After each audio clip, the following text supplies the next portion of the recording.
Von Blackbow here, doing the first of my top 10 videos, and that is my top 10 favorite playable races in D&D. Now let's get it started. First of all, this is my opinion. Second of all, if your opinion differs than mine, that's fine. Just don't be going and being rude about it. Let's get started then. Number 10. Humans, the vanilla of the group. They aren't particularly strong in any one thing, but they can play any class that they want. And that bonus feat never hurts. Number 9. They're large and in charge, the Goliaths. With that, being able to approach into a hot place and they're almost 7.5 feet tall and could be up to 350 pounds, I would think. You would not want to mess with them, especially if they're wielding a great axe or a claymore or a great sword. You just won't want to mess with that. Number 8. The Shardmind. They are the perfect race to play any Scion class in my mind. They are a crystal-based creature and they just look like they are psychic. So when you're ever having to deal with one of them, you gotta also realize one more fact. They don't have to eat, drink, sleep, use the bathroom. They're genderless. And they don't need air. So you could have one literally buried in the ground, have a rock slide, they come out, and act like nothing's ever happened. Number 7. Shifters. If you're wanting to play a Werewolf Descendant, that's the race you want to play.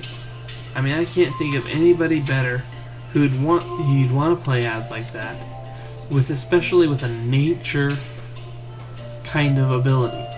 That natural sense of earth, and natural just, acting like you're a part of nature. You could play a barbarian, or you could play a druid, or you can play a fighter who happens to be a little more in touch with nature than your normal human or the normal half-orc one.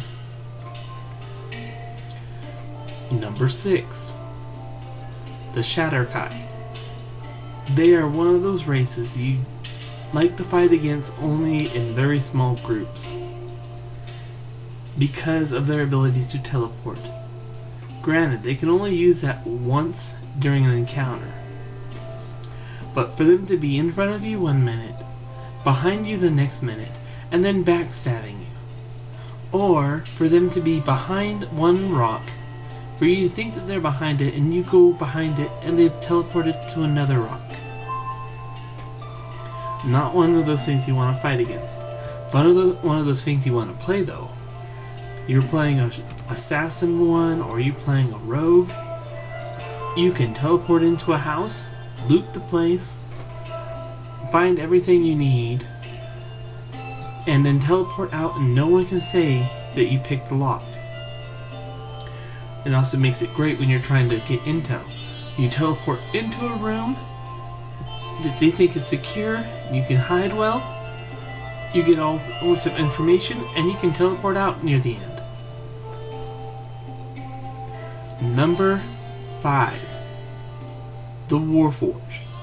The originals don't need to eat, sleep, drink, or even breathe.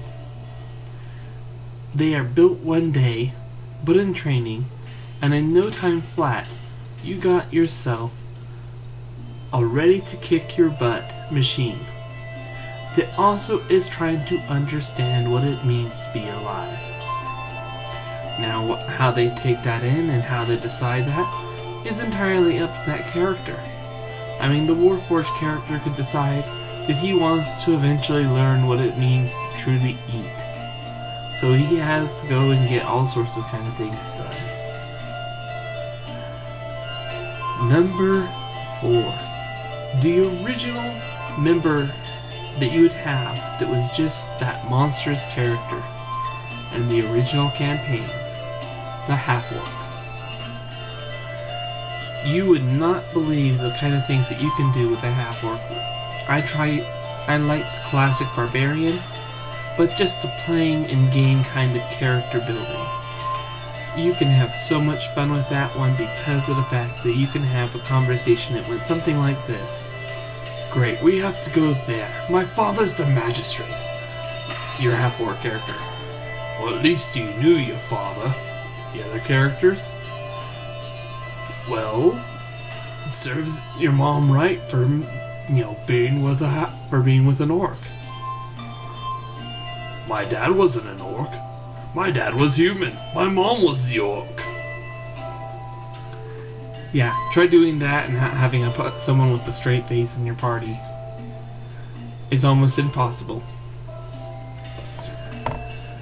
Now, that's one of those ones where you get into a whole field there when you're playing characters like that, where you can have all kinds of fun. Your dad was human, your mom was an orc. Your mom was an orc, your mom was human, your dad was an orc. Or both of your parents were half-orcs.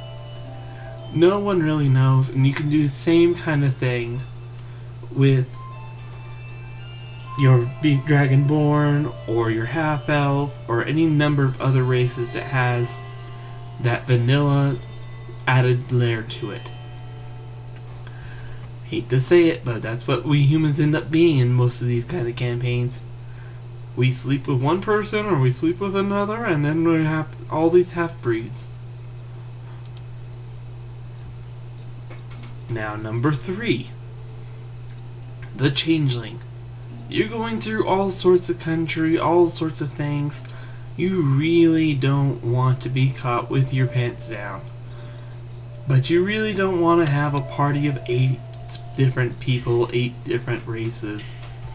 So, if you happen to have a changeling in your party, they are fun because they can be that typical, 4'0", pudgy character that happens to be traveling with the party when you walk into town. Turn into a tiefling, strike up several deals, and before anything else happens, you're able to walk out of the town with all sorts of stuff. They're also quite fun and useful when you're in different countries because you go to an elven main country. You need an elf in your party or else no one's really trusting everyone. So, that and the fact that you can play them as a rogue or a bard really well.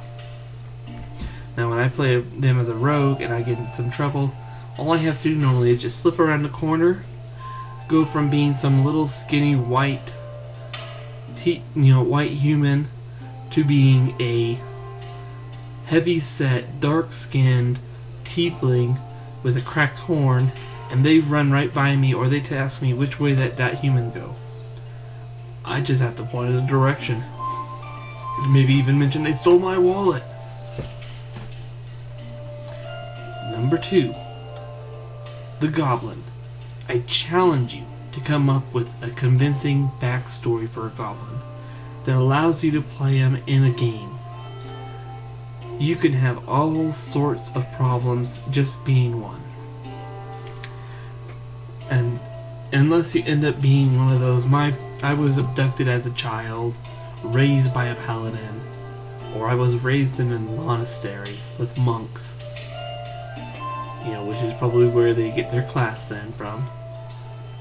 You're going to have a hard time coming up with a good backstory most of the time.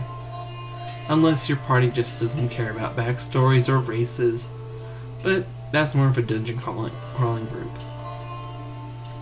Now before we hit number 1, let's do a quick review. Number 10, Vanilla, Humans. Number 9, Large and in Charge, the Goliaths. Number 8, The Perfect Grace for the Scions, the Shardmine. Number 7, My Grandpappy's a Werewolf, the Shifters. Number 6, Why Be in Front of You when I can get behind you, the Shatterkai. Number 5, The original can be buried in 300 years and come out like nothing's happening, the Warforged. Number 4, The original monster in a party, the Half-Orc. Number 3, Anyone you can be, I can be better, the Changeling. Number 2, hard backstories, the Goblins. And number 1, my personal favorite, the Kobolds. You have a hard time with a Goblin backstory, try coming up with a good Kobold one that does not involve you being kidnapped as an egg, or you being abducted, or you being the sole survivor. It's hard to play one with a straight face, and it just makes it so much more challenging when you're trying to do this, that, and the other. You will just have that much more difficulty and that much more fun, especially when you go into all kinds of questions that you can ask to a human. You're a kobold and you're going, well, why don't you just have a nest? Because we don't give birth to eggs. Really?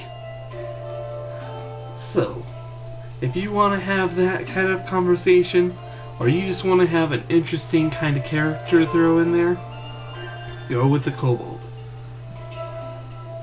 What's your top 10 characters you like to play? Let me know.